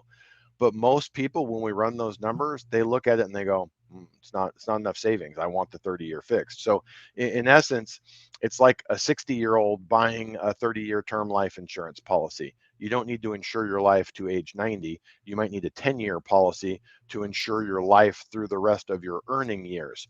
So you're just looking at what your risk tolerance is and what is the savings, or what is the cost of having no risk of a higher interest rate. There you go. Chris has a question. Jeb, can I get $100,000 Heloc on my rental, then sell it and save on capital gains tax or 1031 and don't pay any capital gains tax? No, because of it's based off what you purchased it for, your base, if you will, and what you sell it at, and then they subtract. Those are the numbers, if you will. So if you pull cash out or you do something else, it's still factored into all of those calculations. So hopefully that answers that for you. Maddie, thank you, sir. Tip jar passing around to fund Jeb's margarita fund for next week. So I'll be in Cabo next week, guys. I will not be here for the live. At the moment, Josh isn't going to be either. So we're going to take a week off. This is going to be one of our last year. I think we did 48 lives last week. So we missed a total of 4. Yep. So maybe this is one of the 4. This is our second quarter miss, or our first, maybe the first quarter miss, because we didn't miss any in the first quarter. Anyhow, thank you, Maddie. And that's a new profile picture. I think they're looking all sharp, man. Dressed up, looking good. So, hey, just a couple of follow-up comments, and I like to get the pulse of the room here. So Jimmy Orozco says 5 years a gamble with frozen crying face, and that's the way a lot of my clients look at it. So cool, I can save $275 a month for the next 5 years, and then pucker to wonder what's happening at 5, 6, 7 years. Most people do think in terms of that. And then YouTube Car Spotter's Guide follows up, arm loan good? Well, impossible to answer, just is it good or bad? But then he follows up, we're only here for 10 years till the kids are out of high school and then we're selling, or do I just go with the 5-year 30% fixed? Again, have your lender run the numbers. Not a 30% fixed. That would be an awful loan. 30-year fixed, 5%, 30-year fixed. Yeah, don't take a 30% fix. Somebody is trying to take an ARM. If they're quoting you a 30% rate, take the ARM. Yeah, but no, sure. in this situation, get the numbers on a 7-year ARM. If you feel like you need 10 years of security, take the 7-year. It's going to have a lower cost out to 10, and you're probably going to have a refinance opportunity in the middle. I also like this comment. Nate comes back and says, my mortgage is 2.75%. I didn't buy a house. I bought a coffin. So that's the mentality behind a lot of people at the moment. A common thought. Yep. Let's see what else we got here. How about this? You want to answer, since the answer is the same for both of us? Cindy, the juggle goddess, says it's a bit off topic, but question, since you guys are YouTube influencers. Jeb is now an influencer. I don't like the word influencer. Your video quality is good. What camera do each of you use? So using a Sony a7 III on the camera, but honestly, it's more about the lens than it is the camera. The camera obviously is good. Sony makes good cameras for video and photography, but it's all about the lens on these cameras. So this is a what is this one? 1.4 Sony. I can't think of the name of it at the moment. The Vario Tessar. No, it's there's another one. They're fancy. Yeah. So here's what happened. Jeb got the camera, and I loved how pretty he looked on camera. So I bought the same camera, but I got a better lens. Mine's a Sony 1.8 35 millimeter, and he got jealous that I looked so good. So he went and one-upped me and bought a lens like twice as nice as mine. Yeah, and the lens was not inexpensive on this. This is a 1.4 24 millimeter. So that's what I was looking for. It's right in front of me. I couldn't see it. What'd you end up paying for it? The lens? The lens was like $1,000. I bought the lens used. I think I paid $1,000 for the lens. My cheapy lens was $600. New it's like $1,500, I think. $1,200, $1,300, somewhere in that ballpark. Anyhow, good stuff. Clarity is what it's about, guys. Let's just continue the discussion on ARMs here. So say Bunsavath says, are you crazy with ARMs? Fed rates are going up like crazy. So remember, the Fed will be done hiking rates in the next 18 to 24 months. Worst case. I think it's going to come much sooner than that. So let's say they do what they want in the next 24 months. They think they're going to go from 1/4 to 3 1/4, 3 1/2. We're talking about a fixed rate for 5 to 7 years. So logically, the numbers make sense, but it has to be comfortable for you. So say if I have that conversation with you and I pencil them out side by side, you're going to look and say, no, thanks, bro. I don't want that discount. I'm not comfortable with it. And that's the right answer. But there are people who are absolutely comfortable with it. As long as they understand the risks and the probability that there's not much risk at all, it can be a good way of saving money. There you go. The years of 2 and 3 year adjustable rate, interest only, that sort of thing, those aren't really around, at least that I'm aware of. You might have some non-QM doing something like that. And some banks and credit unions will do them, but they're very restrictive on them. It's Yeah, but high net worth, well-qualified borrowers. yeah, let's talk about what that actually looks like in some cases, though. If many banks, if you're doing a non-QM loan, chances are you've got a pretty decent down payment. You're not able to go in there with 3.5% down, or a super small down payment on many of these. So most of these people are pretty well qualified, which to me I think is important to know. Everybody wants to talk about markets adjusting, prices going down, all of that, right? That's important to know. But understand, as if prices do go down, let's just think for a minute. Let's just say that does happen, or did happen. Prices went down. The average homeowner, we mentioned it earlier, gained $55,000 in equity last year. The average homeowner has about $185,000 in tappable equity. So home prices go down. So say you bought a house for $500,000, and let's just say it dropped by 20%. That home is now worth $400,000. And you bought the home for $500,000 a year ago.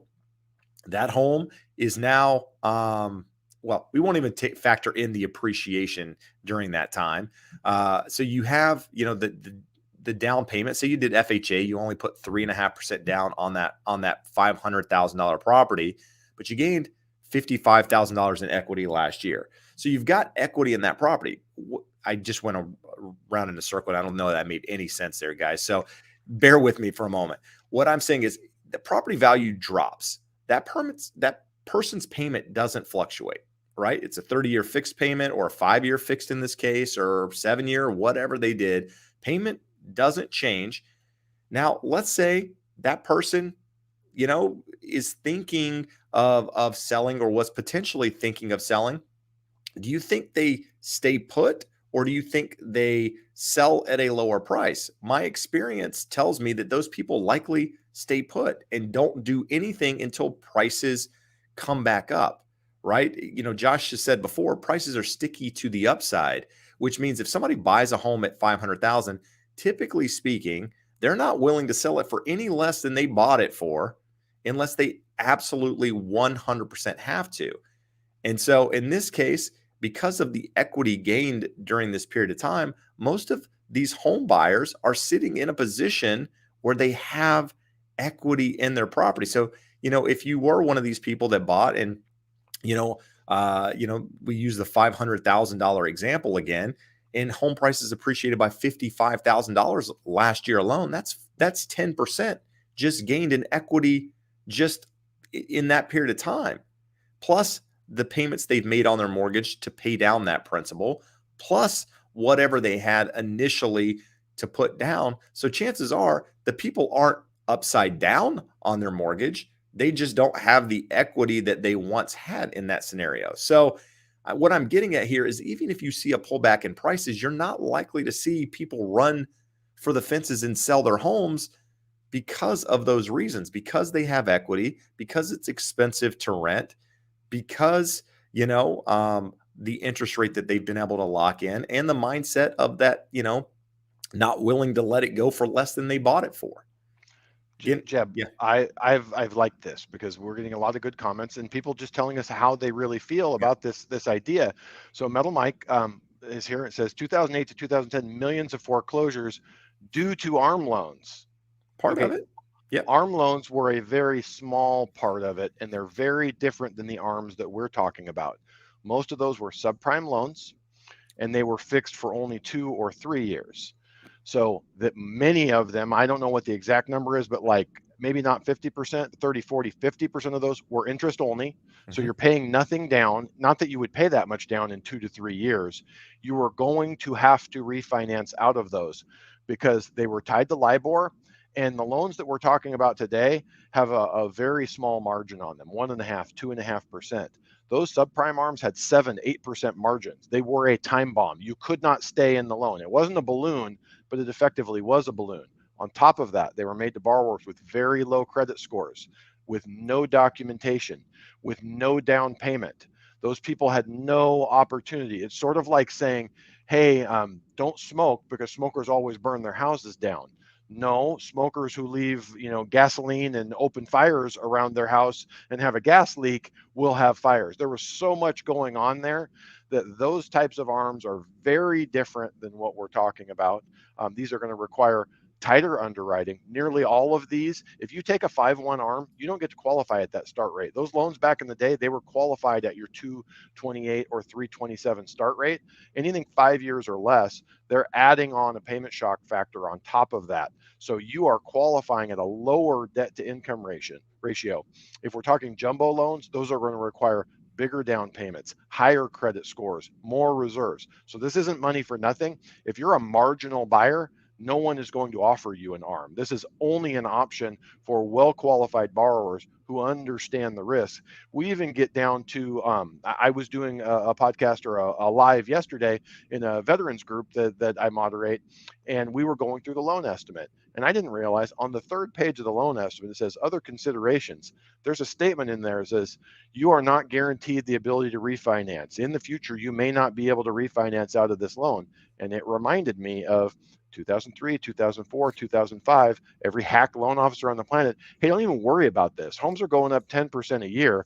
Buy this house, do the 228. It has a lower rate. In 2 years, we're going to come back and refinance it. I get another commission. You get a lower rate. You've built up equity. Everything is perfect. And didn't go through any of the other details that it's interest only, you're not going to pay anything down, you didn't put anything down, you have terrible credit, you've never paid anyone on time, and you don't have any savings, and the payment on this is much higher than what the rent would be. And as soon as we hit the 228, the payment's going to double. So just very, very different. You guys are all 100% correct. Be prudent, consider it if you're open to it from a risk tolerance level, and go through all the numbers and be fully educated on it. It's not the right answer for everyone. It's the right answer for some people. Good stuff. Yeah, I mean, I think all of that is important to note, right? I mean, we talk about it all the time. Unfortunately, we said earlier that data, you can manipulate data to kind of feed your story, so to speak, or tell your story, but not without you're not necessarily telling the whole story. And not picking on Metal Mike at all, because again, arms were a piece of the puzzle, right? 100%. I often say, I use the term piece of the puzzle all the time because there are multiple pieces to this puzzle. This puzzle of housing is not a 5-piece puzzle, like not a kid's puzzle. It is an adult size 1,000-piece puzzle that each one of those pieces plays a part in how this thing operates. At that time, unfortunately, there were a lot of pieces that were missing in order to have a foundation for a strong housing market. And one of those was this. So you can look at arms. Arms were a piece. They weren't the only piece. Like Josh mentioned, there were other factors that went into it. So just keep that in mind when referencing 2008 or what have you. But Josh, really important question here. Maddie wants to know the in and out order, including the beverage. So the key if he part, pulls up an in and out cup, that's extra large iced tea. We don't drink calories. That's a bad thing to do. It's a 3x3. This guy, the guy says he drinks 10 805s in like 5 minutes. Just said he doesn't drinking calories is bad. I think I had 34 Holy of them cow, on Sunday. what are we I doing gained, here? Jeb, you'll like this. I believe I drank somewhere around 100 tiny 12-ounce cans of 805 last weekend. And I gained 4.9 pounds from Thursday on the scale to Monday morning on the scale. The good news is I lost them today. Sorry, I was back. I got in the middle of your order there. So iced tea. 3x3, lettuce, mustard, pickle only, fries with pepper and salt. And if we're feeling frisky, it's a Friday night maybe, we're going to have a large Neapolitan shake on top of that. Wow, there you go. Same Josh, thing, always, Josh, every time. 6'5", how many pounds? 250. 6'5", 250. So you gotta feed that beast, if you will. There you go. It takes a little bit. I want to know here. I'm going to poll you guys because when I grabbed this, I just didn't go in to eat. I just grabbed an iced tea because I like their big iced teas there. And the guy in front of me. Hold on, you waited in that line just for an iced tea? Oh, it was 4:00, dude. There was like 3 people there. But the one guy in front of me, I was waiting behind. He ordered. Has anyone ever heard this at In-N-Out? He says, "I'll have a double meat." I'm like, what in God's name did he just ask for? So I get to the front and I said, "What is a double meat?" And she goes, "It's a double with no cheese. It's just double meat." And I said, that man is a communist and should not be allowed in here ever again. Too good. All right. The Flying Dutchman. All right. Samuel has a question here. Do you know how many foreclosures there are today and how many there was before the pandemic? So today there's not a lot. It's a up lot of the foreclosures. 700%, Jeb. I saw the YouTube video. Yeah. So you're reading headlines now that again foreclosures have increased by 700%. But let's just talk about any foreclosure right now that you're seeing happening. Any foreclosure you see happening right now is likely, very, very likely, somebody that was in default prior to the pandemic, because the pandemic basically put foreclosures on hold for almost 2 years. And so during that 2 year period, homes gained a substantial amount of equity. So it was very difficult for you as a homeowner to buy a house after the pandemic and actually go in default just because of the amount of appreciation. So chances are, I mean, is it possible? Sure, it's possible. But likely any foreclosures you're seeing now were a result of something that happened prior to the pandemic. I don't know the actual numbers. I just know that they're not big enough to really play a part in, the data that's out there at the moment. Black Knight puts out data every year or every month rather. They're a pretty good resource if you want to go to their website and grab the data on foreclosures and on that sort of thing. The problem with them is they're about a month behind on all their information. So, when I come out here and I do videos and I start quoting January, people are like, what the hell is he talking about? Well, it's because their information is that old. And so it's very difficult to use for that reason. But the easy answer is it's not enough to change the dynamic of a market at this time. And think about it. The reason is you can look at, so the way the foreclosure process, it varies by state, whether they're a mortgage state or a trustee state. In California, with a trustee state, we have a notice of default. You have 90 days. When you fall behind on your payment, they have to file the notice of default. From the notice of default date, you have 90 days to cure it. If you don't cure it, they can file a notice of trustee sale. 21 days later, they go to the courthouse steps and they sell your house.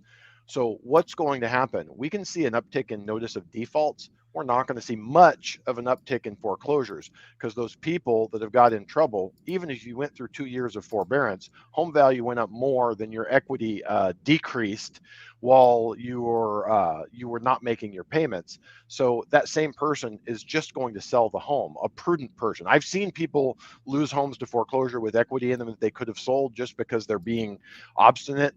But for the most part, all of these people are going to sell their home. So watch the notice of default filings in trustee states. Then you're looking at notice of trustee sales filings are going to be very low.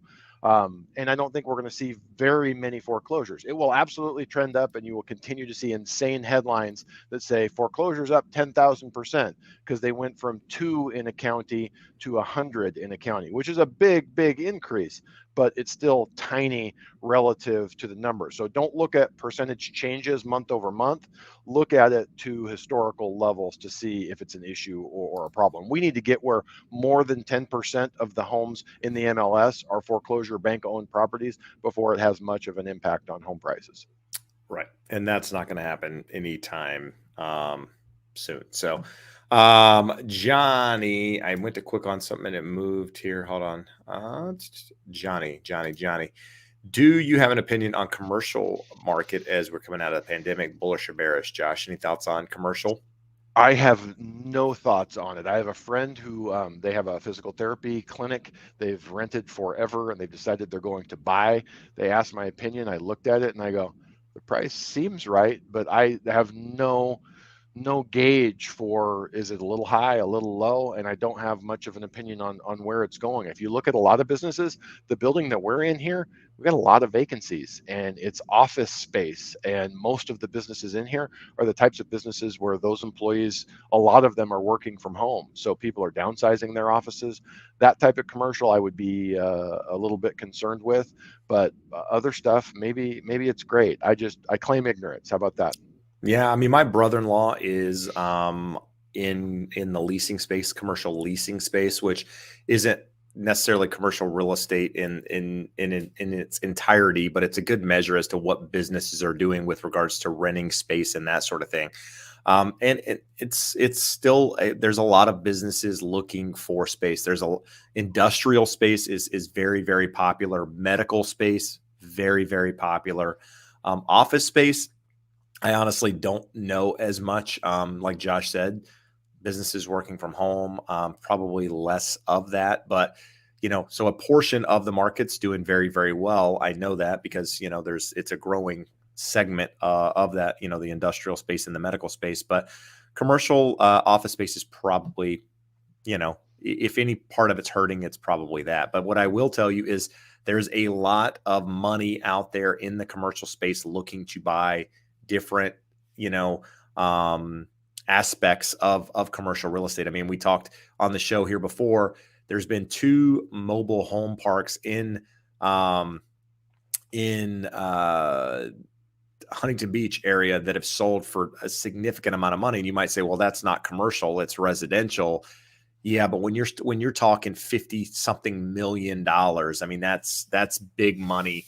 That's a business decision on that side of things. So people are still buying.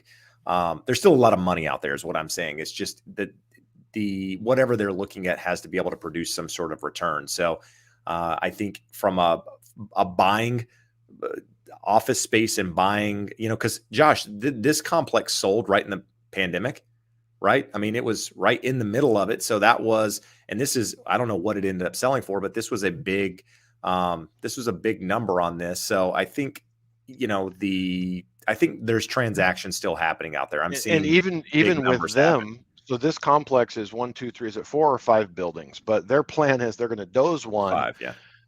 They're going to doze one, build a parking structure, take a bunch of the parking lot, and convert it to a senior living facility. Yeah. So the senior livings are huge. There's another one right over here on the other side of the parking lot. There's 3 more right down the street. You have an aging population. Like there are things that's commercial real estate. The guy, we had to put my dad into an assisted living facility for the last year or so of his life. And that guy was a residential builder. He used to build single family homes. Instead, he built a bitchin' assisted living place that looked, like we had remodeled my dad's condo like 5 years before he went in there. And the new place looked nicer than how nice we made his condo. So, there's definitely a market for different types of things. Office space may be on the downswing, but senior living is on the upswing, and different types of things will do well regardless of the market. You just have to have your hand on the pulse, and I sure don't. No, and I don't either. I mean, I have conversations at family dinners about the market, but that's about the extent of commercial. But I'll try to have deeper conversations to provide some information here. Chris, he does not have a YouTube channel, so there's nothing to find there. But there was a question here. Luxury card store says, apartment building I live in just sold today. Are the new owners required to continue my lease? I'm looking to buy, but I need to know if I have to do it sooner. So if you have a lease that hasn't expired, it's not a month-to-month lease, it's a long-term lease, if you will, and you still have time left in it, they're required to honor that lease. Now, when it does expire, obviously things can change there and, what have you. So you should be good for the time being. But, if you're on a month to month, they can adjust that as well. So just keep that in mind. Yep. Would that be the same if someone sold a single family residence that these guys were renting and the new person was intending to occupy as their residence? Yeah, for sure. I mean, if you're a tenant, if you're a tenant in a property and you have a lease, the new owner, even if they're buying it as a primary home, can't kick you out. And that's something that needs to be figured out prior to you closing on that property as a potential home buyer. If there is a tenant in it, and they haven't been given the 60-day notice or they haven't vacated or what have you, you take on that risk of them staying there for whatever reason or the potential of honoring that lease. So, good stuff. Let's see. We are last one I'll ask Dan Frio. Dan has a channel on real estate as well, on mortgage side of things. If it's the same Dan I'm thinking of, maybe not, because he doesn't have a picture here, so maybe not the same Dan. But anyhow, Jeb and Josh, it's his burner account. Yeah, exactly. What are you guys seeing from all the loans that have come out of forbearance going on the market, or just picking up on the payments where they left off? I don't, we as agents don't know, if the property came on the market because forbearance ended and they can't keep the payments or what have you. So I would tell you that, are there some that are going to come on the market because of forbearance? Absolutely. Not the greater majority, but FHA just came out and said that they're going to mimic the same waterfall guidelines, if you will, as conventional did, and they're adding a 40-year option on the forbearance options. So they'll be able to recast that loan to 40 years now to lower the payments even more for people that are having trouble coming out of forbearance. That is now an option on FHA as well as conventional. So it's going to be, there's not going to be a lot of people that can't make those payments if that's actually the case, and they go through and do those options for people coming out of forbearance. Most people aren't going to, they're going to have equity anyway, and they're probably going to have a very low mortgage payment if they use any of those available options. Which is yet another reason why those foreclosure numbers are going to be low. From our end, I have had a ton of clients before rates shot up that were refinancing out of their forbearance, either bringing it current or making the 3 on-time payments and refinancing out of it. We also have a system that, not for all of our borrowers, but for most of our borrowers, we get notified if there is a payoff demand requested on their loan. And I'm not seeing many of them at all. I don't see many of my clients at all having payoff demands for selling, but we always reach out. Hey, what's going on? Are you guys selling? We have a system that notifies us if they're listing, and we'll always just reach out and say, hey, what's going on? Anything you guys need help with? Just want to stay up to date with everything. And I'm not seeing any of them listing due to forbearance. There you go. Well, it is that time, my friends. 2 hours in, we are going to call it quits. We appreciate you guys being here. A reminder: next week, no live, out of town. But this week's episode, again, if you want to go back and listen to the entire thing, will be put on that little box up there on the right, the Educated Homebuyer Podcast. You can get it on Apple, you can get it on Spotify, Anchor, and basically any platform that you listen to. You should be able to gather it. This is one of the episodes we post a week. We just started doing this because a lot of you guys have asked for it. The other episode, which is posted every Tuesday, is a deeper dive into a specific topic. This last week was interest rates. This coming week, we're talking about things you can do to basically help your offer stand out in this environment. We've talked about everything of why you should own a home, should you buy now, pre-approval versus pre-qualification, paying points, everything you need to know to become an educated home buyer is there. And if you're a seller, there's some stuff for you too. Josh, anything you want to add before we exit tonight? No, just keep asking good questions. Don't let anyone tell you what to do. Whether it's people telling you, oh, this Even is your top. wife. Even your wife. Definitely don't let her tell you what to do. You can tell who has the peaceful home life and who doesn't. But don't let anyone tell you. Do your research. Figure out where you're at and what you're comfortable with. There's a bunch of people here saying, hey, this is a top, you should never buy, you're stupid. There's a bunch of people saying, hey, you have to buy, whatever you do, sell your soul to get a home. The answer is somewhere in the middle. Do your research, educate yourself with shows like this and others, and come to your own conclusions. Good stuff. We appreciate you being here. Hit the thumbs up if you found any value tonight. We will see you again in 2 weeks. Thanks again for the support. Adios.